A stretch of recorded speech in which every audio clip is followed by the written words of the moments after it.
프레젠트라는 영어의 단어의 뜻을 보면 현재라는 뜻도 있지만 동시에 선물이라는 뜻도 있습니다. 그런데 이 현재를 살아가는 가운데에 선물이 되는 일들이 많이 있기보다 우리가 살면서 많은 두려움들을 느끼는 경우가 허다합니다. 두려움은 우리의 능력이나 우리의 실력으로 이겨낼 수 없습니다. 이 두려움의 감정뿐만 아니라 살아가면서 참 여러 가지의 감정들이 우리의 삶을 엄습하고 우리의 상황과 환경 가운데 힘들게 하는 부분들이 많이 있습니다. 갈수록 치열해지고 또 이런 무한한 경쟁 사회 가운데에 살아가는 것이 참 부담이 되기도 하고요. 그리고 축소 사회가 되면 될수록 여전히 힘들고 어려운 부분들이 참 많은 것이 지금 이 현실의 모습입니다. 비단 경쟁뿐만이겠습니까? 갑작스럽게 우리 인생에 찾아온 불소식, 그런 부정적인 소식들과 힘들고 어려운 소식들이 얼마나 많습니까?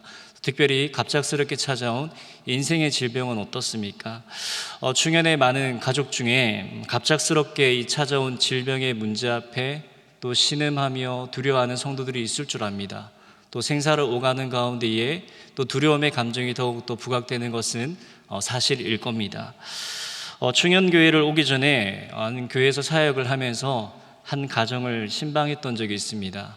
90세가 되시는 권사님의 가정이었는데 그 권사님을 만나면서 성도는 어떻게 두려움을 이겨내야 되는가 그런 고민들을 많이 했습니다. 이 90이 되신 이 권사님은 50이라는 나이에 사랑하는 남편을 먼저 이 세상을 떠나보내셨습니다. 그리고 생명과 같은 보물과 같은 세 아들과 함께 인생을 사셨는데 둘째와 셋째는 외국으로 나가게 되었고 연락이 두절되게 됩니다. 유일한 장남이었던 아들이었던 장남은 갑작스럽게 인생에 찾아온 이 질병의 문제 때문에 요양병원으로 들어가게 되었습니다. 그리고 재작년 권사님보다 먼저 이 세상을 떠났습니다. 이 권사님은 이화여대 성악과를 나오셨습니다. 남부럽지 않게 그렇게 인생을 사셨고요. 신앙생활을 열심히 하셨던 분이셨습니다.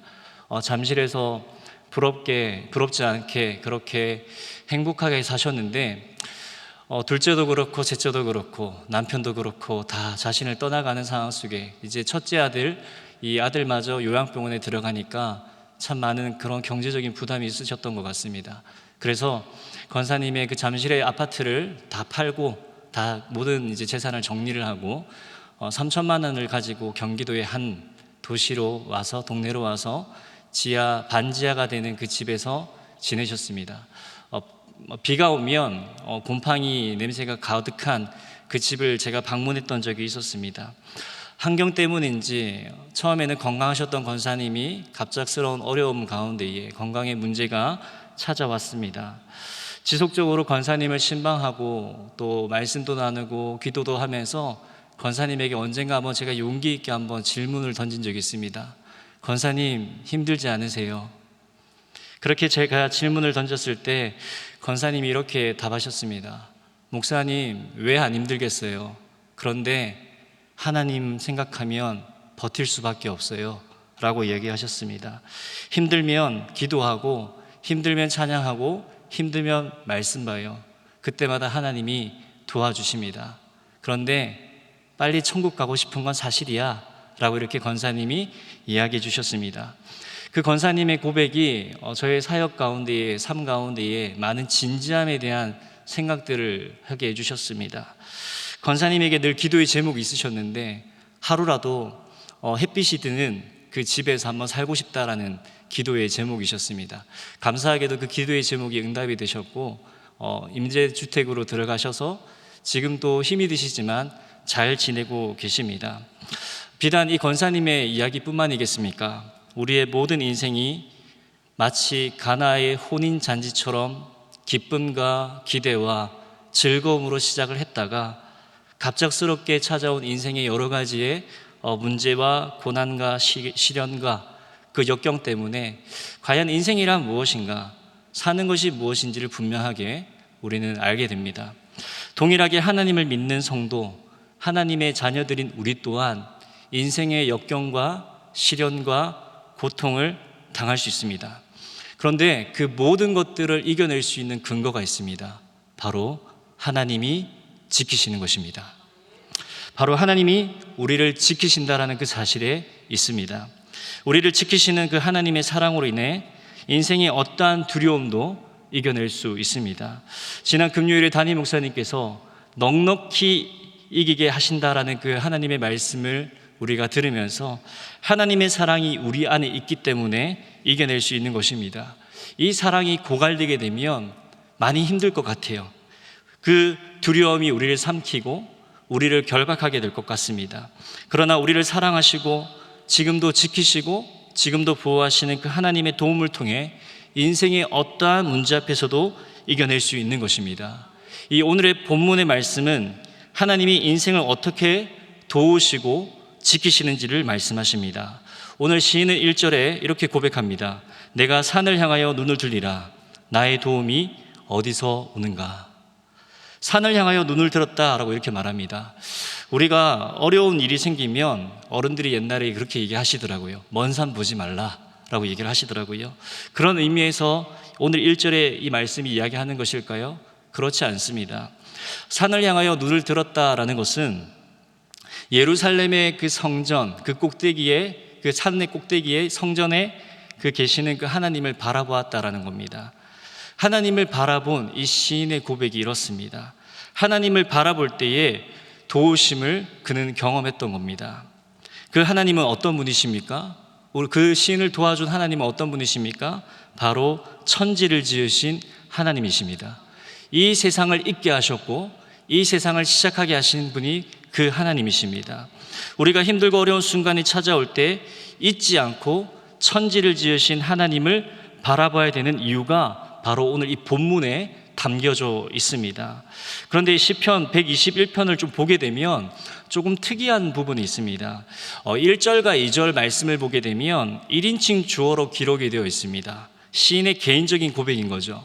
자신이 질문하고 자신이 지금 답을 하는 겁니다.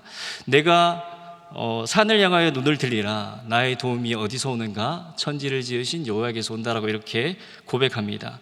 그리고 3절부터 8절까지는 2인칭 주어로 기록이 되어 있는데 다른 사람들이 이 시인에게 이야기하는 것이죠. 내가 아니라 너로 이야기하는 겁니다. 너를 실족하지 않게 너를 지키시는 내 그늘, 내 영혼, 내 출입에 대해서 말하고 있습니다. 혼자 이렇게 이야기하고 혼자 답하다가 갑자기 두 번째 사람이 질문을 던집니다. 뭔가 이 시가 즉흥적으로 이루어진 것처럼 생각할 수 있지만 즉흥적이지는 않습니다. 그 이유가 무엇이냐면 바로 이 시편 121편의 구조 때문에 그렇습니다. 첫 번째 사람이 지금 질문을 하고 답을 합니다. 도움을 얻기 위해서 나는 누구를 바라봐야 되는가? 나의 도움이 되시는 하나님을 바라봐야 된다라고 이렇게 고백합니다. 그리고 다른 사람이 약속의 말씀으로 얘기합니다. 도움이 되시는 하나님을 바라본다면 살아가는 동안 여호와께서 너를 지키실 것이다 라고 이렇게 말합니다. 시편 121편은 성전에 올라가는 노래라고 이렇게 우리에게 알려져 있습니다. 그래서 시편 120편부터 134편까지 총 15시편은 성전에 올라가는 노래로 기록되어져 있습니다. 하지만 원문을 보게 되면 이 성전에라는 이 단어가 빠져 있습니다. 그냥 올라가는 노래라고 이렇게 기록이 되어 있습니다. 이 표현이 성전에 올라가는 노래로 된 이유가 무엇이냐면 이 예루살렘 성전에 오르는 15개의 계단을 가리키는 것으로 해석이 되기도 하고요. 두 번째로는 순례자들이 절기 동안 포로로 잡혀 있는 그 시간 동안에 이제는 돌아가서 자신의 땅으로 돌아가서 간다면 예루살렘의 그 성으로 간다라는 의미로 사용이 된다라고 이렇게 이야기를 합니다. 많은 학자들이 이 부분을 가지고 여러 가지 해석을 할 수 있지만 저는 말씀을 준비하면서 이 시에 대한 해석을 이렇게 해보게 되었습니다. 이 순례자들의 노래, 이 순례자들의 찬양, 순례자들의 기도라고 이렇게 한번 해석을 해보았습니다. 그리고 이 말씀은 우리의 인생으로 해석하면 좀 너무 좋을 것 같습니다. 소풍과 같은 인생, 여행과 같은 우리의 인생, 순례바다 같은 우리의 삶을 지키시는 그 하나님과 동행하는 인생이 가장 큰 축복을 받는 인생이 아닌가 한번 이렇게 생각해 볼 수 있습니다. 오늘 담임 목사님의 설교를 통해서도 우리는 이 복의 통로라는 사실을 들었습니다. 우리의 삶을 지키시는 하나님과 동행하는 이 인생의 복의 통로라고 조금 더 부연 설명을 드릴 수 있겠습니다. 그렇다면 하나님은 우리를 어떻게 지키실까요? 3절부터 8절까지 우리를 지키시는 이 하나님에 대해서 시인은 이렇게 고백합니다. 그 시인이 어떻게 고백하는지 한번 좀 살펴보도록 하겠습니다. 이 본문에서 지킨다라는 의미가 총 6번 등장을 합니다. 이 성경에서 반복적으로 나온다라는 것은 그것을 강조하고 있는 것이죠. 다시 말하면 하나님은 우리를 지키시는 분이심을 분명하게 보여주고 있습니다. 이 3절과 4절과 5절 지키시는 자라고 이렇게 말씀을 하고 있고요. 이 7절과 8절은 지키실 것이다 라고 이렇게 말씀하고 있습니다. 먼저 3절을 읽겠습니다. 여호와께서 너를 실족하지 아니하게 하시며 너를 지키시니가 졸지 아니하시리로다 라고 이렇게 말씀하고 있습니다. 그런데 이 3절뿐만 아니라 4절을 봐도 이 3절과 매우 비슷한 부분의 느낌이 나옵니다. 제가 읽겠습니다. 이스라엘을 지키시는 이는 졸지도 아니하시고 주무시지도 아니하시리로다. 이 시인의 도움이 되시는 그 하나님이 누구십니까? 창조주 하나님이십니다.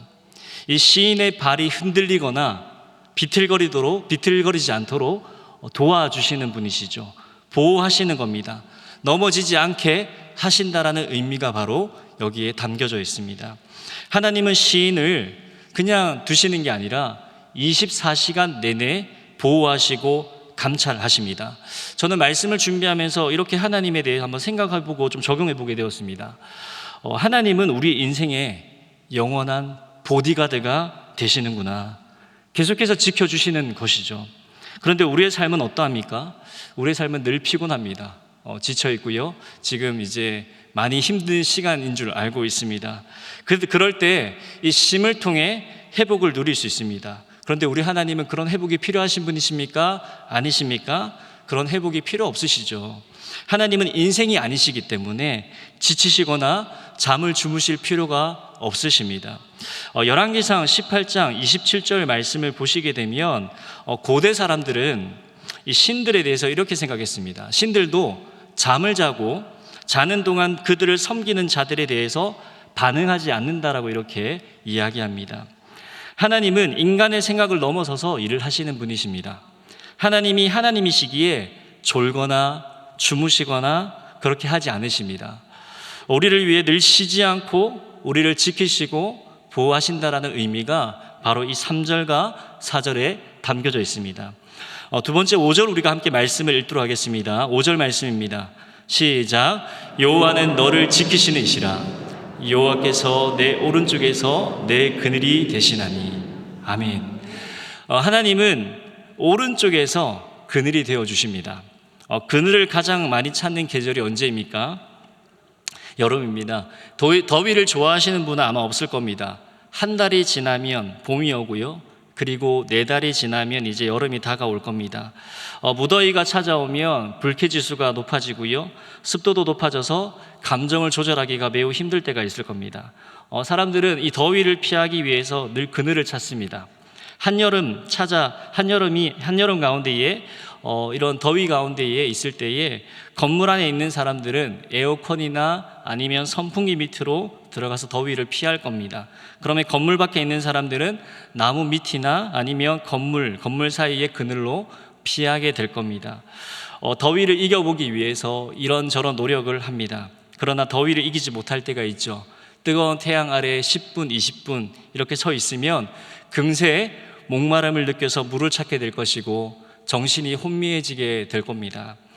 당시에 이 배경을 보게 되면 한여름 사막의 배경을 가진 이 팔레스타인의 뜨거운 태양으로부터의 이 보호를 상징하는 것이 바로 그늘이었습니다. 하나님은 시인의 오른쪽에서 무엇이 되신다고 합니까? 그늘이 되신다라고 말씀하십니다. 태양으로부터 보호해 주시는 그 하나님의 은혜의 손길이 너무나도 강렬합니다. 신명기 32장 10절 말씀을 보면 분명하게 하나님이 우리의 보호자가 되신다라는 것을 보여주십니다. 우리가 함께 신명기 32장 10절 말씀을 읽겠습니다. 시작. 여호와께서 그를 항무지에서 짐승이 부르짖는 광야에서 만나시고 호위하시며 보호하시며 자기의 눈동자같이 지키셨도다. 우리의 생활에도 이런 여러 가지 어려움이 생길 때마다 하나님이 우리의 인생의 보호자가 되신다고 이렇게 말씀하십니다. 비단 이것은 우리의 생활뿐만이 아닙니다. 때때로 우리가 신앙생활을 하다 보면 영적 더위가 찾아올 때가 있습니다.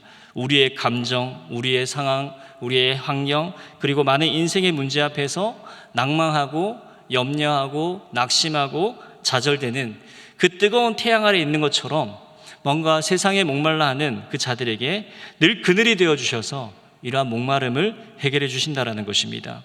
우리의 생명이 되시고 우리에게 영원히 목마르지 않는 생수를 허락하신 예수 그리스도께서 오른쪽에서 그늘이 되어주신다라고 말씀하십니다.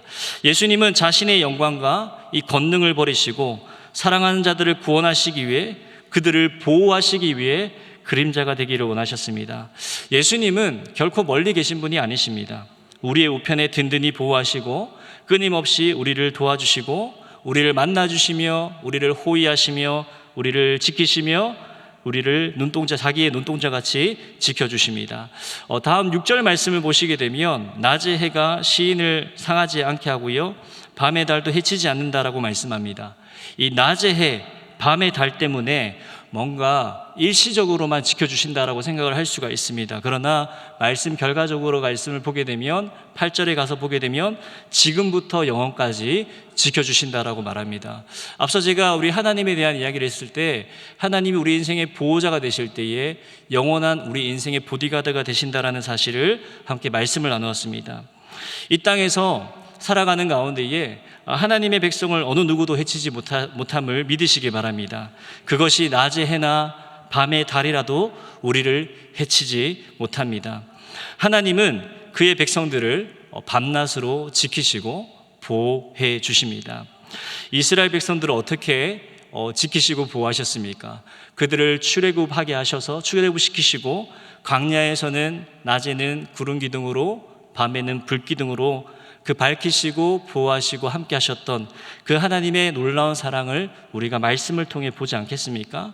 이러한 하나님의 세심한 배려, 섬세하신 그 배려를 통해 아무리 뜨거운 태양이라 하더라도, 그리고 여러 가지 힘들고 어려운 상황이 있을지라도 그 모든 것들을 이겨낼 수 있도록 해주신다라는 겁니다.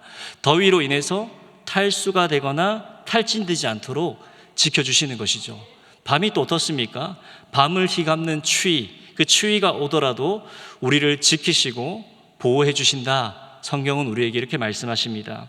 지금까지 이 자신의 백성을 사랑하시고 악의 세력으로부터 보호해 주심을 우리 하나님이 역사하신다라는 것입니다. 하나님은 이러한 시간을 넘어서서 우리를 지키시는 분이십니다. 7절 말씀을 보시게 되면 하나님께서는 우리를 지키시며 모든 환난에서 면케하시고 심지어는 우리의 영혼까지 지켜주신다라고 말씀하십니다. 우리의 일거수일투족을 다 감찰하시고요, 우리들이 환난에 빠져 좌절하지 않도록 우리를 도우시고 우리를 지키신다라고 말씀하십니다. 하나님, 더 나아가서 하나님은 우리가 어떤 악으로부터도 우리를 지켜주시고 보호해 주신다라는 것입니다. 악은 여러 가지 형태로 취하고 있습니다. 그리고 다양한 모습으로 나타나는데 어떠한 모양으로 오든지 간에 하나님은 우리를 참되고 정결하게 거룩하게 지켜주신다라고 이렇게 볼 수 있습니다. 험난한 세상을 살아갈 때 우리를 지켜주는 분이 계시고 우리의 영혼을 구원으로 이끄는 분이 계시기 때문에 우리는 좌절과 낙심과 그런 시련과 아픔이 아니라 감동과 기뻐할 수밖에 없다라는 것입니다. 이제 말씀 마지막 보시게 되면 8절에 여호와께서 우리의 출입을 지금부터 영원까지 지키신다라고 말씀하십니다. 이 표현은 여호와의 말씀에 순종하면 들어가도 복을 받고 나가도 복을 받는다라는 말씀과 일맥상통합니다. 그리고 시편 91편 11절에도 동일한 의미가 좀 담겨져 있습니다. 함께 우리가 시편 91편 11절 말씀을 함께 읽겠습니다. 시작. 그가 너를 위하여 그의 천사들을 명령하사 내 모든 길에서 너를 지키게 하심이라. 아멘. 내 모든 길에서 너를 지키신다라고 이렇게 말씀하십니다. 오늘 이 시인의 고백처럼 하나님은 이스라엘을 지키시는 분이십니다. 그러나 더 나아가 오늘날 새 이스라엘이 된 성도들을 지키십니다. 언제까지 지키실까요? 지금부터 영원까지 지키십니다. 우리가 이 세상 떠나는 날까지 하나님은 우리를 지켜주십니다. 그런 하나님의 보호 아래 우리는 안전할 것이고 하나님의 이 지키심을 받는 자보다 더 안전한 자는 없을 겁니다. 오늘 이 말씀을 통해 우리의 삶에 어떻게 적용할 수 있을까요? 인생의 고난, 시련, 역경을 당할 수밖에 없는 인생의 답은 오직 하나님을 바라볼 때 찾을 수 있습니다. 하나님의 도움을 확신하는 삶은 항상 영육의 윤택한 삶을 살 수 있습니다. 하나님의 도우심을 확신하는 삶은 불안과 두려움과는 거리가 먼 삶을 살게 됩니다. 하나님이 우리를 지키시고 우리를 보호하심을 믿으며 살아가는 저와 여러분의 모습이 되길 축복합니다. 하나님이 우리의 도움이 되시고 우리의 전부가 되심을 믿으며 살아가는 저와 여러분의 모습이 되길 소망합니다. 말씀을 정리하겠습니다. 오늘 시편에서 시인은 산을 향해 눈을 들어 자신에게 임하는 하나님의 도움을 보며 만족합니다. 또 주무시지도 않고 졸지도 않으시고 감찰하시고 보호하시는 그 하나님을 통해 기쁨으로 나아갑니다. 이 시는 우리가 하나님 품에서 하나님의 그늘 아래 쉼을 얻도록 인도해 주시고 격려해 주십니다. 하나님을 믿는 우리는 그분의 보호 아래 있기 때문에 우리의 출입이 영원까지 지켜주신다라는 그 사실을 통해서 더욱더 우리가 기쁨과 감사함으로 나아가야 되겠습니다. 살아가는 동안 하나님의 도우심과 이 지키심 아래 하나님이 주시는 안식과 평안을 늘 누리며 새 힘을 가지고 또 한 주간 세상 가운데 살아갈 때에 그리스도의 장성한 분량에 이르기까지 열심히 충성하며 믿음으로 한 날 한 주를 살아내시는 저와 여러분의 삶의 모습이 되시길 주님의 이름으로 축복합니다.